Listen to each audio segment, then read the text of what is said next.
ये है कि इससे पहले आप लोगों को कुछ बातें बताना चाहूँगा कि ये विभूतियाँ जो हैं उनको गीता में जो हैं यह क्यों हैं और किस लिए हैं, यह हमें जानना आवश्यक है। तो विभूतियाँ जो है, ये जो जितनी विभूतियों का नाम बताए हैं वो सभी विभूतियाँ जो है ये ब्रह्म के एक नाम हैं, ब्रह्म के ही नाम हैं। यदि आप ब्रह्म का साक्षात्कार करना चाहते हैं, आप लोग यदि आप ब्रह्म का स्मरण करना चाहते हैं, ब्रह्म को जानना चाहते हैं, ब्रह्म को देखना चाहते हैं, तो इन विभूतियों के इन नामों के माध्यम से आप वहाँ पे ध्यान को, मन को, चित्त को लगा सकते हैं। ये इसकी भूमिका है। ये जितने भी नाम गिनाएंगे वहाँ पे और वह जो है परमात्मा का नाम होता है। लोगों ने इन नामों को और इन नामों से देवी देवताओं को और मूर्ति आदि को जोड़ रखा है। परंतु ये जितने भी नाम भगवान श्री कृष्ण जो है विभूति के रूप में बताएंगे, वह सारे नाम जो है ब्रह्म के हैं।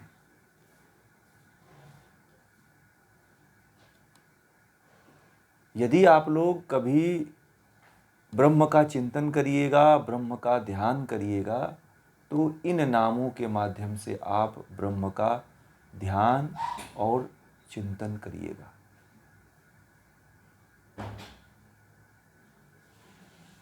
यह गीता का एक विशेष मर्म है और गीता के 10वें अध्याय की विभूतियों का सार रूप बता रहा हूँ।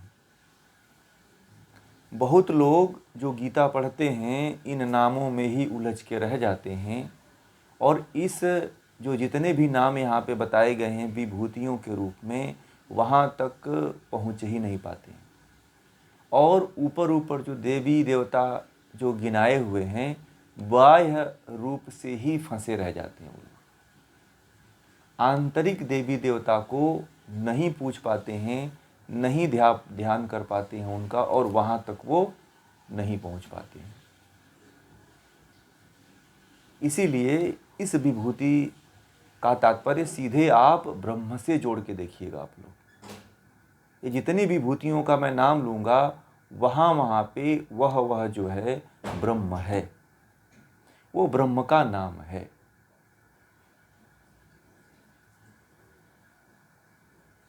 तो चलते हैं हम लोग देखते हैं। कहते हैं 21वें श्लोक में कि आदित्यों, मैंने देवताओं में नाम बताया था ना, आदित्य किसका नाम है? आदित्यों में मैं विष्णु हूँ। आदित्य सूर्य को कहा जाता है ना देवताओं के नामों में। तो कहा है कि आदित्यों में मैं विष्णु हूँ। विष्णु का अर्थ तात्पर्य होता है पालन करने वाला।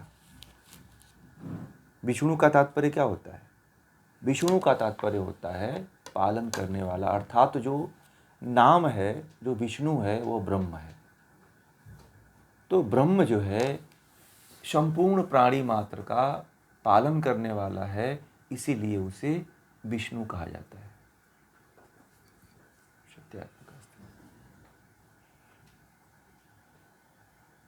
सत्यार्थ।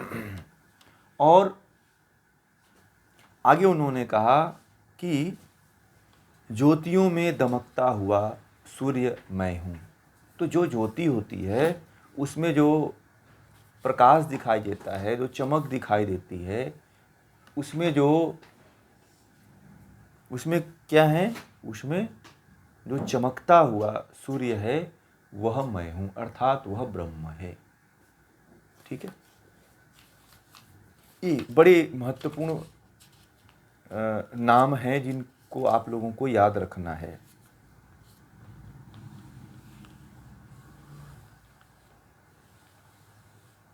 ठीक है,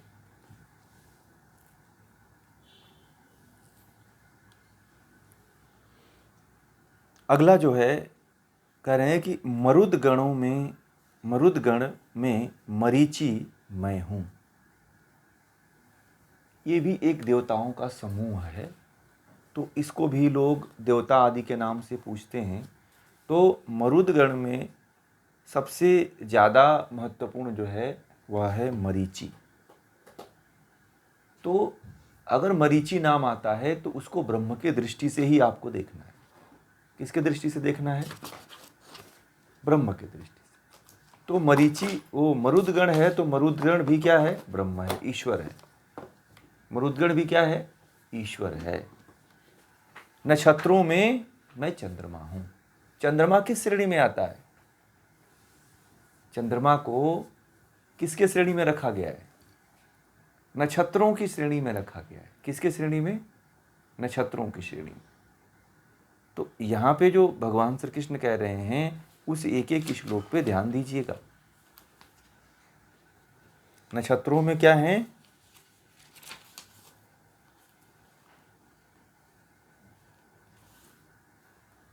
चंद्रमा। तो ये जो जितने नाम हैं, यदि कभी आपको लगे कि मेरा मन इधर जा रहा है तो आप वहाँ पे ब्रह्म को देखना। ब्रह्म को जानना है तो दृष्टि जो है ब्रह्म की होनी चाहिए।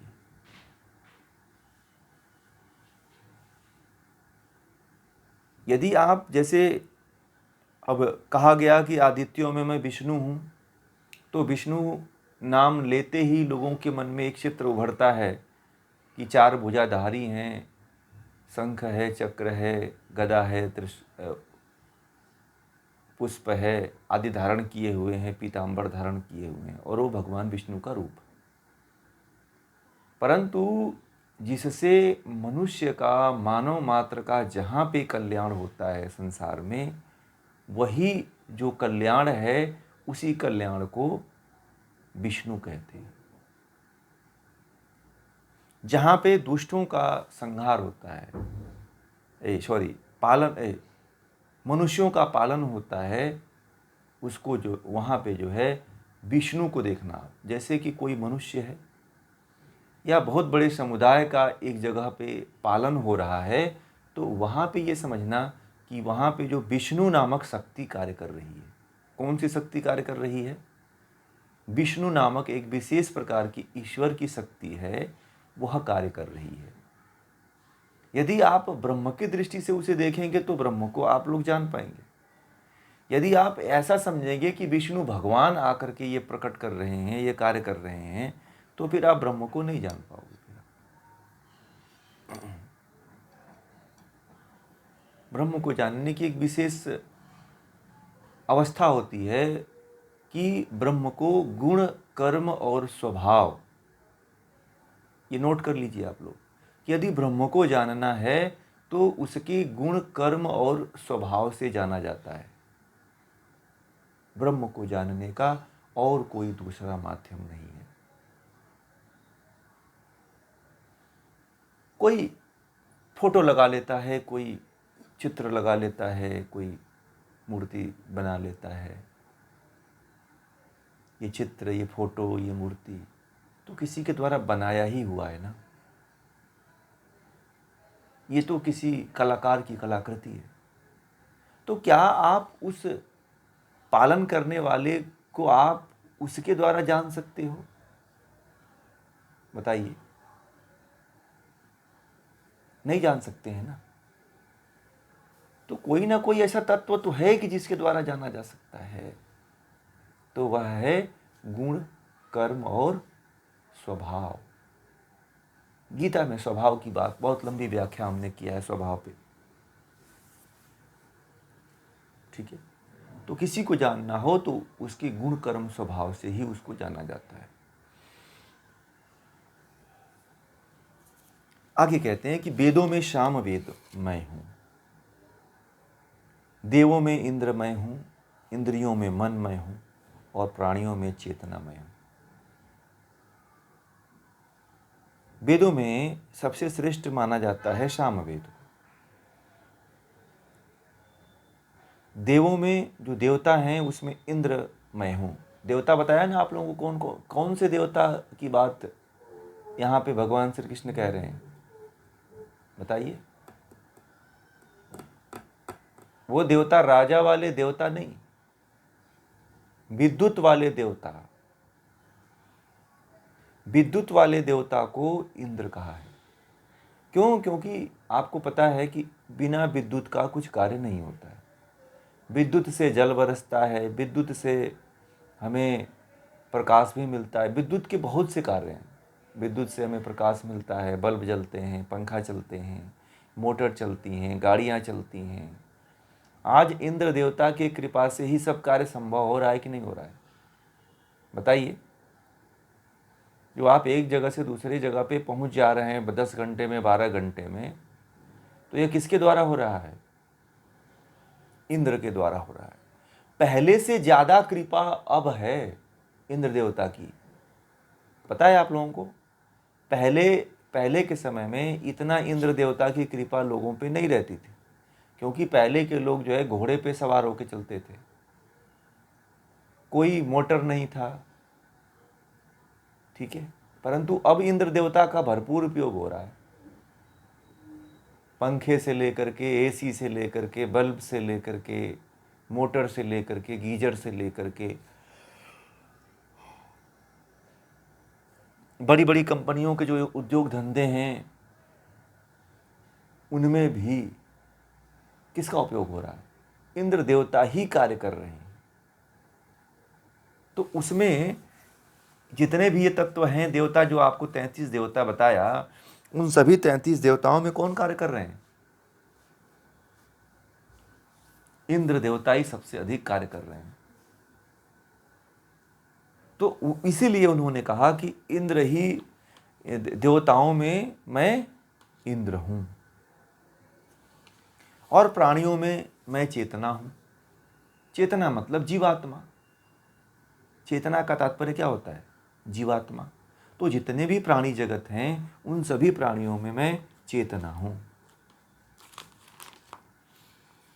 ठीक है।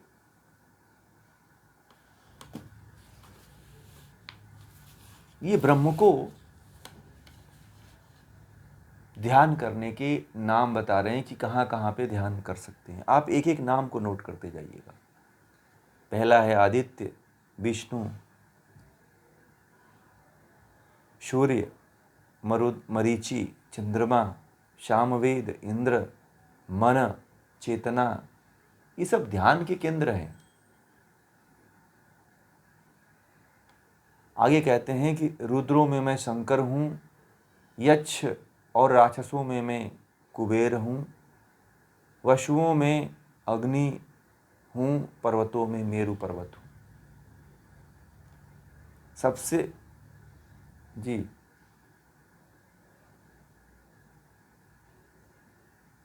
इंद्रियों में मन और प्राणियों में चेतना अर्थात जीवात्मा हूं, ठीक। रुद्रों में शंकर हूं, यक्षों में राक्षस, यक्ष और राक्षसों में दोनों में कुबेर मैं हूं, वसुओं में अग्नि हूं, जो वसु थे। कितने वसु हैं? लिखवाया है सब, हाँ। पर्वतों में मेरु पर्वत हूं।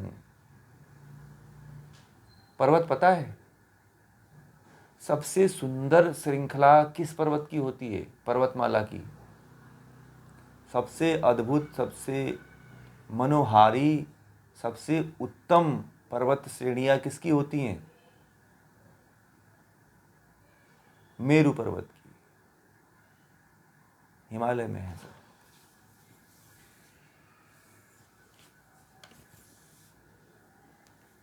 आदित्यों में विष्णु, ज्योतियों में सूर्य, मरुदगण में मरीचि, नक्षत्रों में चंद्रमा, वेदों में सामवेद, देवों में इंद्र, इंद्रियों में मन, प्राणियों में चेतना। रुद्रों में अगले श्लोक में कह रहे हैं कि रुद्रों में मैं शंकर हूँ, यक्ष और राक्षसों में कुबेर हूँ, वसुओं में अग्नि हूँ और पर्वतों में मेरु हूँ। ठीक है। भारत की सबसे महत्वपूर्ण जो है पर्वत श्रृंखला मेरु है, जिसकी बात गीता में आती है। हिमालय क्षेत्र में आप जाओगे तो मेरु की श्रृंखलाएं दिखाई देती हैं। आगे 24वें श्लोक में कहते हैं कि हे पार्थ, पुरोहितों में मुख्य बृहस्पति मुझे समझ, सेना नायकों में स्कंद मतलब कार्तिकेय मैं हूं। कार्तिकेय कौन है? शिव के पुत्र हैं, उनको इस स्कंद भी कहते हैं और स्कंद पुराण भी है। जलाशयों में समुद्र मैं हूं।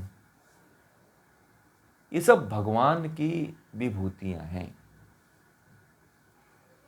और इन विभूतियों का तात्पर्य ऐसा नहीं है कि केवल आप ऊपर ऊपर समझो इनको आंतरिक रूप से इनको जानना है, तो ही आप ब्रह्म को जान पाओगे। मैं इसके गहराइयों में नहीं जा रहा हूं, नहीं तो एक एक शब्द पे बहुत लंबा व्याख्यान हो जाएगा। इसीलिए जो मैं उसके गहराइयों में नहीं जाना चाहता हूं, क्योंकि इसमें भी एक एक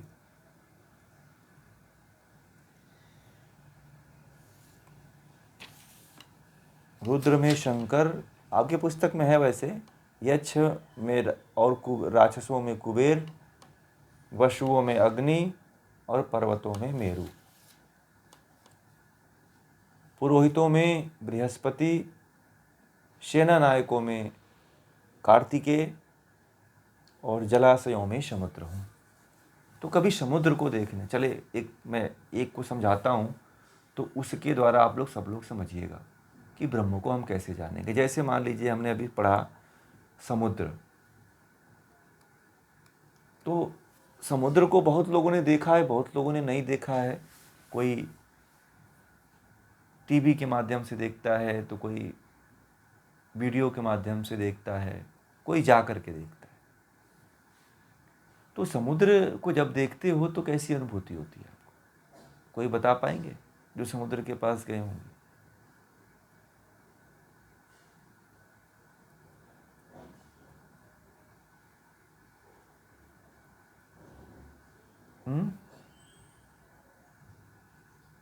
शांति।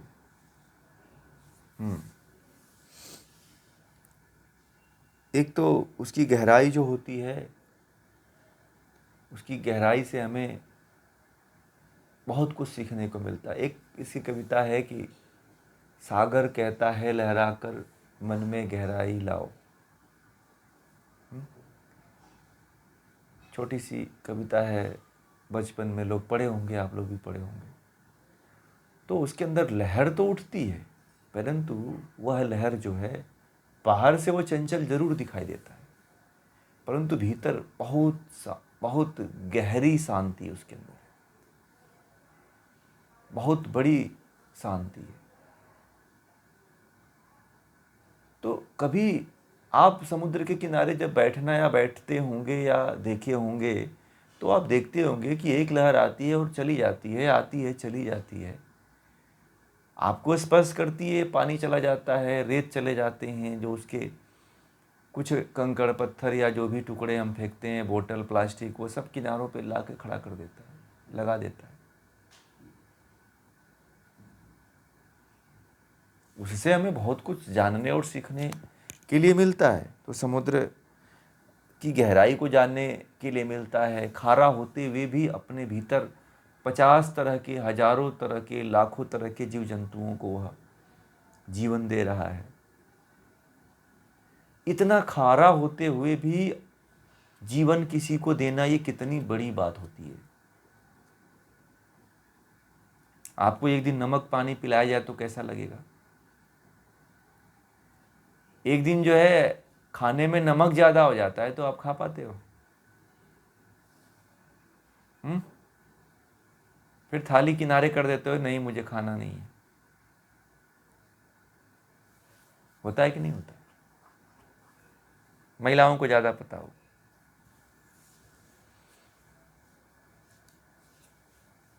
और समुद्र को देखिए कि समुद्र उसी में अपने जीवों को अनुकूलित कर लेता है। किसी भी समुद्री जीव को बीपी नहीं होती है, वो नमक में ही रहते हैं। बड़ी अद्भुत छटा है। और बड़े बड़े विशाल विशाल जीव रहते हैं उसमें, 10 हाथियों के बराबर जीव रहते हैं उसमें, हैं?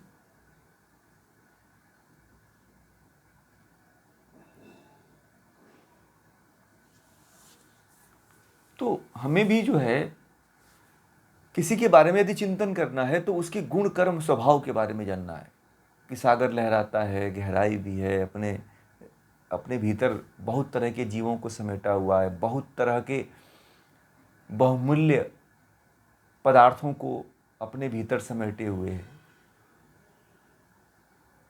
और उसके अंदर एक अलग दुनिया है। परंतु बाहर से किसी को नहीं पता चलता है कि इसके अंदर भी कोई दुनिया होगी। आप इस तरह से जब चिंतन करोगे तो हर एक इसमें जो नाम है इसके अंदर है। कार्तिकेय जी हैं, तो कार्तिकेय ने क्या किया था? कार्तिकेय ने अपने जीवन में जितने राक्षस थे उस समय के भगवान शिव के काल में, उन्होंने उस राक्षसों का वध किया था। और भगवान शिव की शादी हुई, शादी होने के बाद पुत्र की आवश्यकता पड़ी, और ये कहा जाता है पुराणों में कि कार्तिकेय ही, उनकी शादी जो हुई राक्षस को मारने के लिए ही उन्होंने शादी किया। पुराणों में ऐसी कथा आती है कि माता पार्वती से उनका जो विवाह हुआ वह देवताओं के आग्रह पे हुआ कि जो है एक राक्षस ऐसा था कि भगवान शिव से की संतान बनकर के उत्पन्न होगा, वही मारेगा तो ही वह मरेगा। कार्तिकेय के बारे में ऐसा कथन आता है पुराणों में। तो आप इतना जब पता आपको चल गया कि इस तरह से कार्तिकेय भगवान हैं और वो जो है राक्षसों का वध किए थे, मानव मात्र का उद्धार किए थे, कल्याण किए थे, देवता भी उससे परेशान थे, उस राक्षस से। जो भी हो, नाम त्रिपुरासुर हो, बहुत अच्छा आपने याद कर रखा है। तो उसको मारने के लिए इनको लाया गया पृथ्वी पे, इनका जन्म हुआ। तो उनके जब गुण कर्म स्वभाव के बारे में आप जब जानोगे, समझोगे, ठीक है, तो फिर आप उसके गहराई में उतरते जाओगे। परंतु मैं यहाँ पे ये नहीं कह रहा हूँ कि आप कार्तिकेय के बारे में चिंतन करिएगा। कार्तिकेय तो भौतिक नाम है, समुद्र का भौतिक नाम है। परंतु हमें यहाँ पे दृष्टि कैसी रखनी है? मैंने शुरू में ही कहा था, ये मैंने बस उदाहरण बताया कि आप इस तरह से समझते हो या समझ सकते। अब जो कार्तिकेय जो शब्द है, कार्तिकेय एक ऐसा महान सेनापति हुए हैं जिन्होंने मानव मात्र के कल्याण के लिए राक्षसों का वध किया था। अब उस जो वध हुआ था किसी राक्षस का, तो वहां पे मानव मात्र का जो कल्याण हुआ था, हमें उसका चिंतन करना है। किस रूप में? ब्रह्म के रूप में। किस रूप में? ब्रह्म के रूप में। ठीक है। तो इस तरह से जब हम एक एक नाम का इस तरह से जब चिंतन करेंगे, एक एक नाम को जब हम समझेंगे, तब हम ब्रह्म को जान पाएंगे, ईश्वर को जान पाएंगे। एक तो मैंने आपको वाय नाम भी बता दिया कार्तिकेय का, समुद्र का, कि आप इस तरह से चिंतन करोगे। दूसरा, आंतरिक रूप से इनको ब्रह्म की तरह भी जोड़ करके आप चिंतन कर सकते हैं। ठीक। फिर उन्होंने कहा अगले कि महर्षियों में भृगु हूँ, वाणी में ओमकार मैं हूँ, यज्ञों में जप यज्ञ मैं हूँ, स्थावरों में हिमालय मैं हूँ। ठीक है। महर्षियों में भृगु ऋषि, भृगु ऋषि बहुत ही पहुँचे हुए ऋषि हुए हैं, बहुत ही ज्ञानी, बहुत ही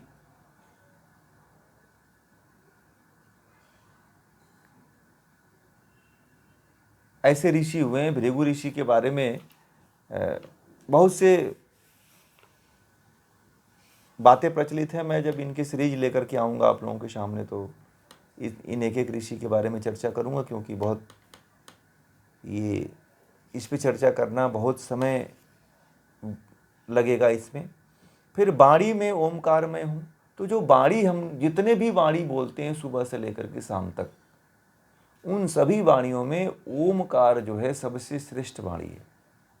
इसीलिए कोई भी कार्य हो जब होता है तो सबसे पहले ओम का ही जप किया जाता है, ओम का ही उच्चारण किया जाता है, क्योंकि श्रेष्ठ वाणी हमारे मुंह से सबसे पहले निकलना चाहिए, बाद में कुछ और निकलना चाहिए।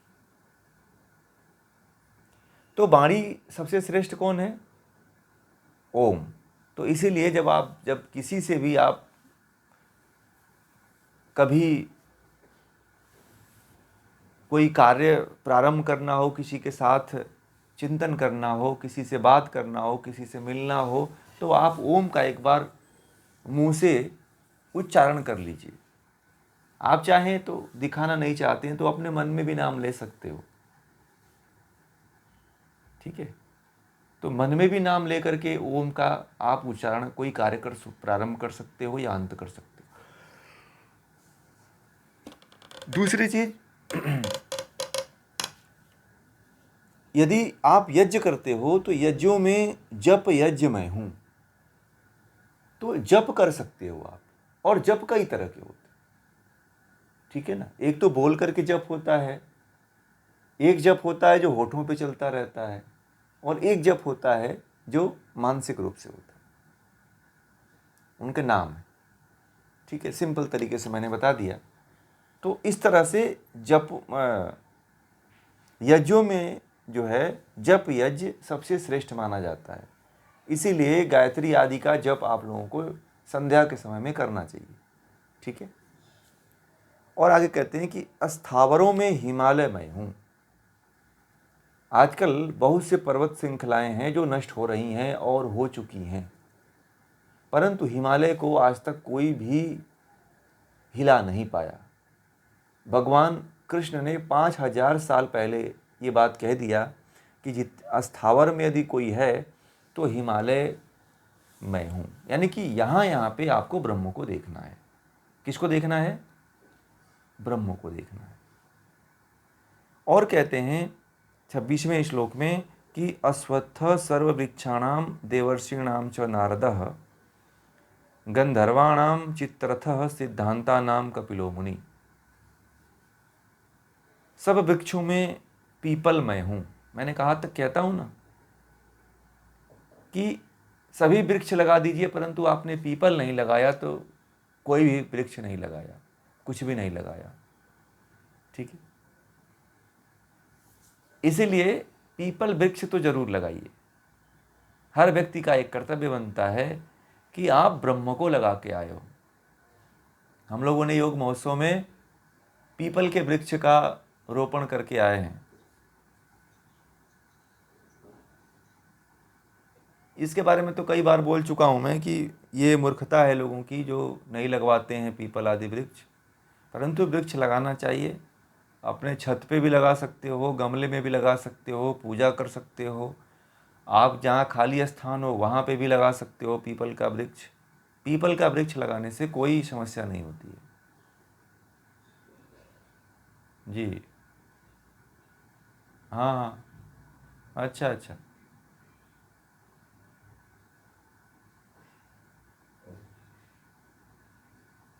चलिए, बहुत अच्छी बात है। वहाँ बहुत जल्दी ग्रोथ करेगा, जहाँ लगाया गया है वो बहुत अच्छा ग्रोथ करेगा। पानी की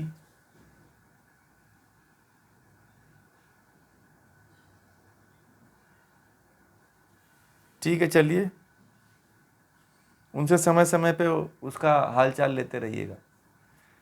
तो हम लोगों ने योग महोत्सव में एक पीपल का पेड़ लगाया और एक आम का पेड़ लगाया। और ये जहाँ जहाँ पे भी हम लोग योग महोत्सव करेंगे पीपल के वृक्ष लगाना ही एक है। तो हम एक तरह से ब्रह्म को लगा करके ब्रह्म को देख रहे हैं, ठीक है। तो साक्षात एक तरह से ब्रह्म का हम लोग ब्रह्म की उपासना ही कर रहे हैं, और उस पीपल से जो है हजारों लोगों का कल्याण हो रहा है। हजारों नहीं, मैं तो बताया था आप लोगों को 6 लाख। एक पीपल के बारे में कहा जाता है कि 6 लाख व्यक्तियों को ऑक्सीजन देता है, एक पीपल मात्र। तो उसके आसपास जितने भी मनुष्य रहेंगे उन सबको ऑक्सीजन देने का कार्य पीपल करेगा। तो आप समझो कि जितने साल तक वो लोग व्यक्ति वहाँ रहेंगे, उनको आप 6 लाख व्यक्तियों को आप लोग ऑक्सीजन दे रहे हो, प्राण ऊर्जा दे रहे हो, तो इससे बड़ा पुण्य क्या हो सकता है बताइए? इससे बड़ा कोई पुण्य हो सकता है? तो आप इस तरह से यह चिंतन करके आप ब्रह्म को भी देख सकते हो। वहाँ पे जहाँ पे बहुत बड़ा कार्य होता है, साधारण मनुष्य से ज़्यादा उच्च कोटि का यदि कहीं काम होता है, तो वहाँ पे ब्रह्म को ही देखना चाहिए। ठीक है, तो इस तरह से कह रहे हैं कि मैं वृक्षों में पीपल हूँ, देवर्षियों में नारद हूँ, देवों के ऋषि। तो जितने भी देवर्षि कहलाते हैं, देवताओं में जो ऋषि हुए हैं, उन सभी ऋषियों में नारद ऋषि सबसे श्रेष्ठ माने जाते हैं। और नारद ऋषि के बारे में आप लोगों को सबको पता है। और कहते हैं कि गंधर्वों में चित्ररथ हूँ। और गंधर्व जो होते हैं, गंधर्व ये भी देवता की श्रेणी में ही आते हैं, उसमें सबसे श्रेष्ठ जो है चित्ररथ हैं। फिर आता है सिद्धों में कपिल मुनि मैं हूं। कपिल मुनि को सिद्ध कहा जाता है। ठीक है, कपिल मुनि ने कौन से ज्ञान को दिया था पता है? सांख्य दर्शन। ठीक है, जो आप लोगों को पूरा गीता जो मैं आपको पढ़ाता हूं, वो महर्षि कपिल के सांख्य दर्शन के अनुसार ही बताता हूं। इसीलिए गीता जो है, गीता में भगवान श्री कृष्ण भी महर्षि कपिल से बड़े प्रभावित थे। पता है आप लोगों को? भगवान श्री कृष्ण के आदर्श रहे महर्षि कपिल।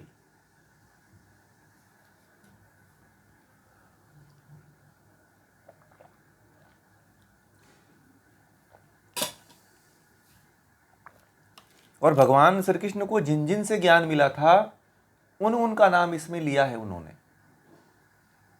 और उनको ब्रह्म की कोटि में रखा है। ये जो पूरा गीता है, लगभग पूरी गीता जो है, ये कपिल के सिद्धांतों पे चली आ रही है। इसीलिए भगवान श्री कृष्ण ने उनका नाम तो ले ही लिया।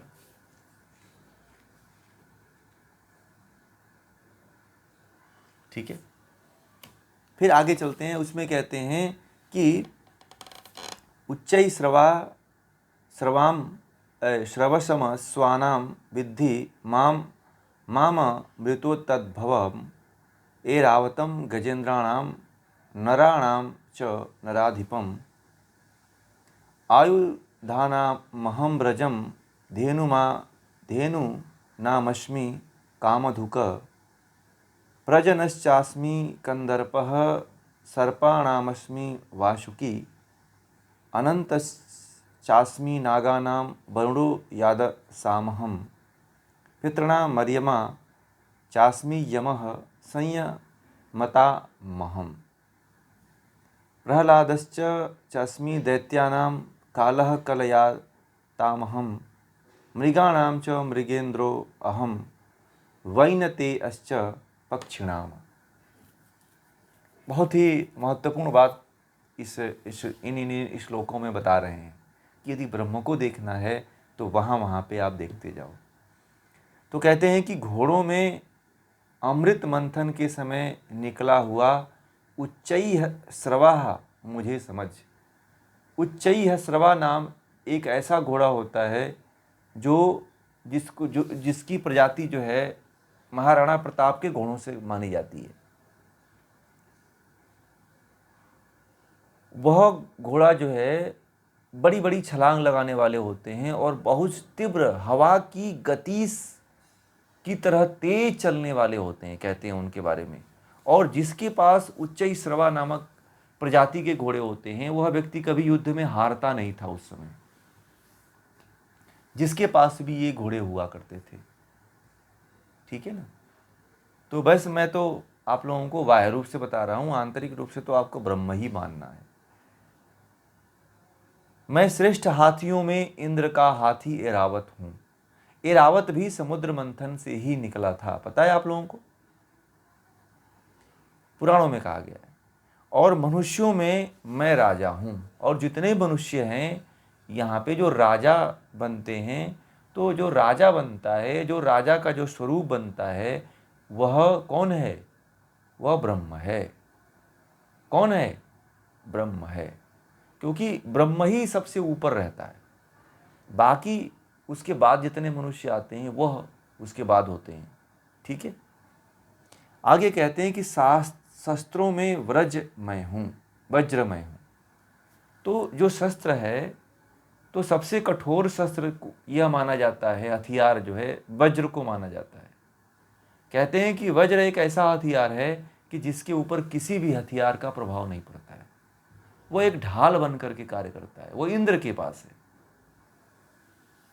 गायों में कामधेनु मैं हूं। कामधेनु भी कहते हैं कि समुद्र मंथन से निकली थी। ठीक है।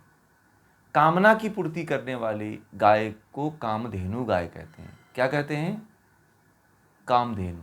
कामधेनु गाय के पास जाकर के आप कुछ भी याचना करते हो, कुछ भी मांगते हो, तो आपकी इच्छा पूरी हो जाती है, ऐसा कहते हैं। परंतु ऐसा नहीं है। कामधेनु गाय की प्रजाति भारत में शायद विलुप्त प्राय है। भारत में कामधेनु गाय अब नहीं मिलती है। कृष्ण के समय में कामधेनु गायें थी। ठीक है। कृष्ण के काल तक कामधेनु गायें थी। अब उसके बाद कामधेनुओं की प्रजाति हमारे देश में खत्म हो गई, और लगभग देश की सभी गायों की प्रजातियों में कामधेनु नहीं मिलती।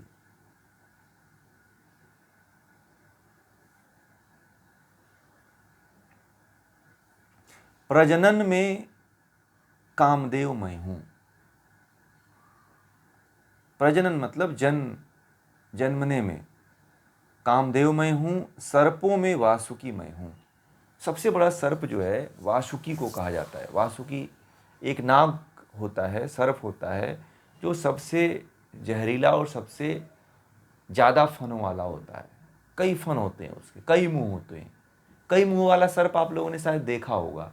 दो मुंहा सर्प तो देखा ही होगा आप लोगों ने, सोशल मीडिया पे वायरल होता रहता है। आजकल तो चिड़ियाघरों में भी दो मुंह वाले सर्प रख रहे हैं। देखा है आप लोगों ने? नहीं देखा है? चिड़ियाघरों में देखिएगा, आजकल दो मुंह वाले सर्प रख रहे हैं प्रदर्शनी में। तो वासुकी के जो है ना कई सर्प होते हैं। इसकी भी प्रजाति भारत से विलुप्त हो गई, पता है आप लोगों को?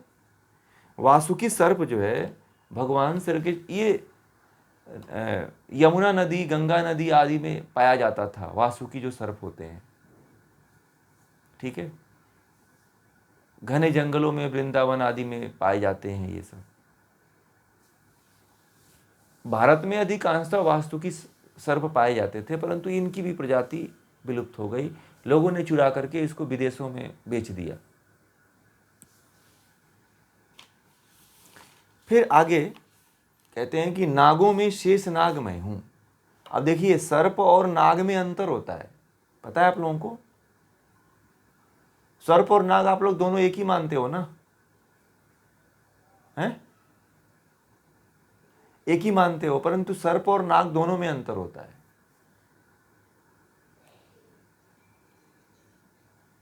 सर्प और नाग दोनों में अंतर होता है। ठीक है।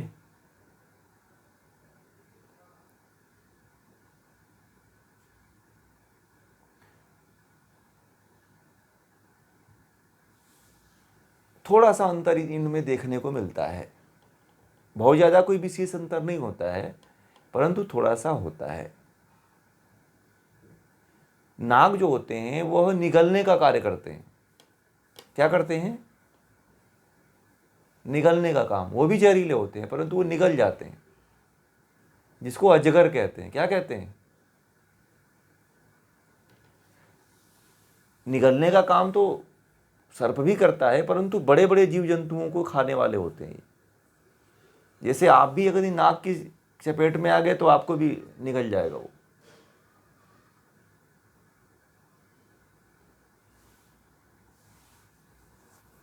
ठीक है। जलचरों में वरुण मैं हूँ, पीतरों में अर्यमा मैं हूँ, नियम तथा व्यवस्था द्वारा संयम करने वालों में यम मैं हूँ। देखिए कहा है उन्होंने कि नियम तथा व्यवस्था द्वारा संचयन करने वालों में यम मैं हूँ। जो आप लोग यम नियम की, मैं बार बार कहता हूँ कि यम नियम का पालन करो, तो जो यम नियम का पालन करता है और जहाँ पे यम नियम का पालन हो रहा है वहाँ पे कौन है? ब्रह्म है। तो ऐसे भी ब्रह्म को आप लोग जान सकते हो। ठीक है। ब्रह्म को जानने का एक बहुत बड़ा माध्यम है ये विभूतिपाद।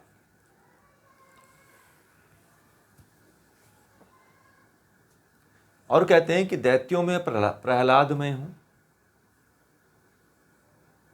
गणना करने वालों में काल में हूं। क्योंकि प्रहलाद जो था वह राक्षस कुल में उत्पन्न हुआ था, इसलिए भगवान श्री कृष्ण उसका नाम ले रहे हैं। तो दैत्यों में प्रहलाद में हूं, गणना करने वालों में काल में हूं, और पशुओं में सिंह में हूं, और पक्षियों में गरुड़ में हूं।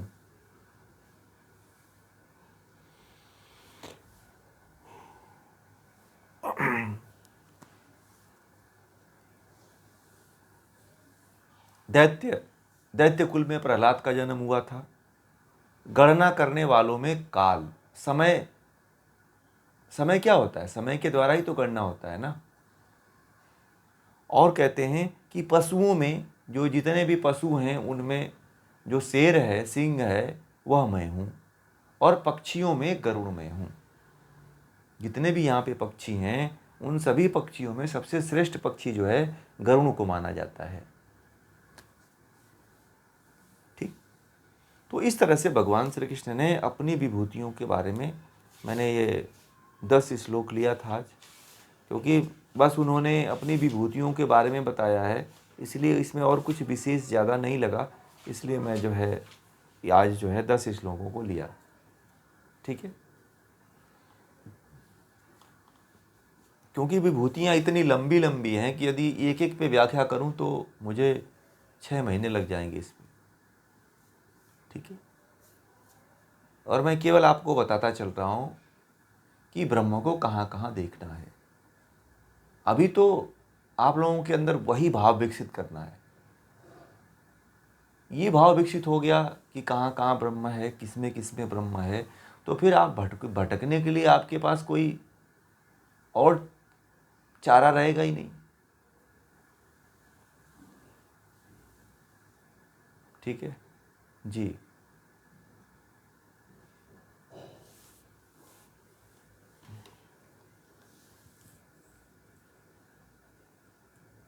ब्रह्म सब में है। ठीक है। इसमें आपने बहुत अच्छा प्रश्न किया कि ब्रह्म तो सब में है, परंतु वो भगवान श्री कृष्ण ने कुछ गिने चुने पहले ही उन्होंने कह दिया कि जो मुख्य मुख्य जो नाम हैं उनमें मुझे देखने का प्रयास कर। वो तो शुरू में ही कह दिए थे कि ये तो मैं कुछ बड़े बड़े नामों के बारे में बता रहा हूँ, परंतु हूँ तो मैं सब में। ठीक है। हाँ, तो वो सब में वो बता रहे हैं कि अब देखिए लोगों की एक प्रवृत्ति ये होती है कि छोटे पे ध्यान नहीं जाता है। ठीक है। छोटे चीज़ों पे ध्यान नहीं जाता है, जो समाज में सबसे मुख्य होता है उसी पे लोगों को का ध्यान जाता है। इसीलिए भगवान श्री कृष्ण ने समय को और परिस्थिति को और काल को देख करके उन्होंने मुख्य मुख्य चीज़ों का नाम लिया। अगर वो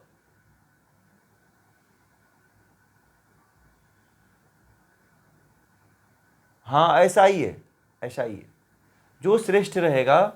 क्योंकि श्रेष्ठ का देख करके भगवान श्री कृष्ण ये भी कहें कि जो श्रेष्ठ होता है उसका देख करके नीचे वाले अनुकरण करते हैं।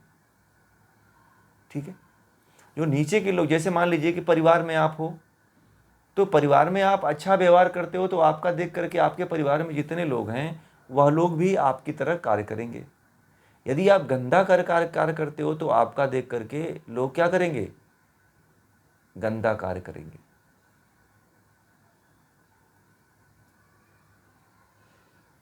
ठीक है ना? तो इसीलिए भगवान श्री कृष्ण ने यहाँ पे केवल अभी श्रेष्ठ नामों की बात कर रहे हैं। अगर गिनाया जाए तो ब्रह्म तो सब में है। मैं तो कहता हूं कि ब्रह्म सर्वव्यापी है, परंतु देखने की कला विकसित कहां से करोगे आप?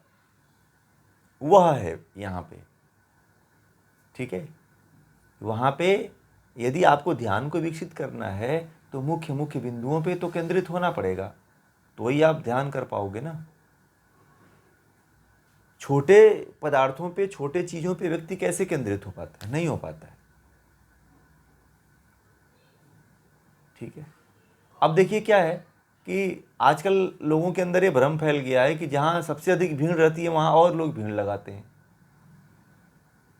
और जहां भीड़ नहीं है वहां लोग पहले ही कहते हैं अरे इसके यहाँ तो बहुत कम लोग हैं, कौन जाएगा सुनने के लिए। ठीक है, तो ब्रांड को पकड़ते हैं लोग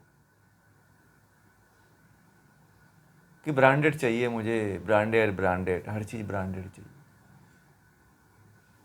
ठीक, तो इसीलिए उस ब्रांडेड का नाम भगवान श्री कृष्ण पहले रख रहे हैं कि कम से कम यहाँ तो